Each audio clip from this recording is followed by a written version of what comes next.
দিন থাকবো না, এই পৃথিবী থেকে চলে যাবে, রয়ে যাবে সুন্দর জিনিসগুলি।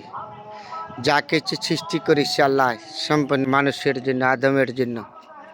এই গাছপালা, আগুন, বাতাস যা কিছু দেখেন সম্পূর্ণ এত সুন্দর পৃথিবী সম্পূর্ণ আদমের জন্য। আল্লাহ বলেছে না, আদম সর্বত থেকে আমি আদর যত্ন করে সৃষ্টি করেছি। এই আদমের প্রতি আমার মায়া মমতা বেশি।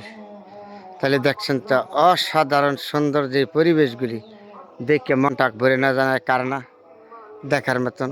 এত সুন্দর পরিবেশ, মনোরম, যেই দিকে তাকাবেন এইদিকে এরকম মনোরম পরিবেশ, মন ভরে জায়গা দেখে।